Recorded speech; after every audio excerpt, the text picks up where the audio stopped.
शरद पूर्णिमा आश्विन मास की शुक्ल पक्ष की पूर्णिमा को शरद पूर्णिमा कहते हैं। राम पूर्णिमा भी कहते हैं। ज्योतिष की मान्यता है कि संपूर्ण वर्ष में आश्विन मास की पूर्णिमा का चंद्रमा ही षोडश कलाओं का होता है। कहते हैं कि इस दिन चंद्रमा अमृत की वर्षा करता है। शरद पूर्णिमा के दिन शाम को खीर पूरी बनाकर भगवान को भोग लगाएं। भोग लगाकर खीर को छत पर रख दें और रात को भगवान का भजन करें। चांद की रोशनी पिरोएं। अपने चांद की रोशनी में सुई पिरोएं। अगले दिन खीर का प्रसाद सबको देना चाहिए। इस दिन प्रातःकाल आराध्य देव को सुंदर वस्त्राभूषणों से सुशोभित करें। आसन पर विराजमान कर गंध अक्षत्र पुष्प धूप दीप नैवेद्य तांबूल सुपारी दक्षिणा आदि से पूजा करनी चाहिए।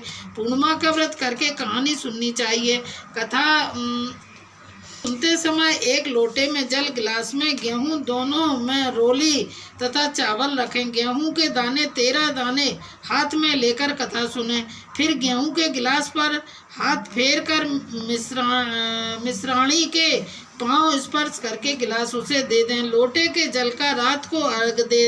विवाहोपरांत पूर्णमासी के व्रत को करने के लिए शरद पूर्णिमा से ही आरंभ करें। कार्तिक का व्रत भी शरद पूर्णिमा से ही आरंभ करना चाहिए। कथा एक साहूकार के 2 पुत्रियां थी। दोनों पुत्रियां पूर्णिमा का व्रत रखती थी, परंतु बड़ी पुत्री पूर्णिमा का पूरा व्रत करती थी और छोटी पुत्री अधूरा व्रत करती थी। परिणाम यह हुआ कि छोटी पुत्री की संतान पैदा होते ही मर जाती थी। उसने पंडितों से इसका कारण पूछा तो उन्होंने उसे बताया कि तुम पूर्णिमा का अधूरा व्रत करती हो, जिसके कारण तुम्हारी संतान पैदा होते ही मर जाती है। पूर्णिमा का पूरा व्रत विधि पूर्वक करने से तुम्हारी संतान जीवित रह सकती है। उसने पंडितों की सलाह पर पूर्णिमा का पूरा व्रत विधि पूर्वक किया। उसके लड़का हुआ, परंतु शीघ्र ही मर गया। उसके लड़के को पीढ़े पर लिटाकर ऊपर से कपड़ा ढक दिया। फिर बड़ी बहन को बुलाकर लाई और बैठने के लिए वहीं दे दिया।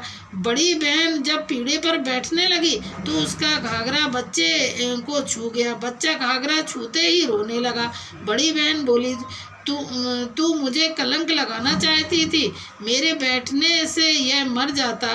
तब छोटी बहन बोली, यह तो पहले ही मरा हुआ था, तेरे ही भाग्य से यह जीवित हो गया है, तेरे पुण्य से ही यह जीवित हुआ है। उसके बाद नगर में उसने पूर्णिमा का पूरा व्रत करने का ढिंढोरा पिटवा दिया। जय हो शरद पूर्णिमा की जय। बोलो लक्ष्मी मैया की जय।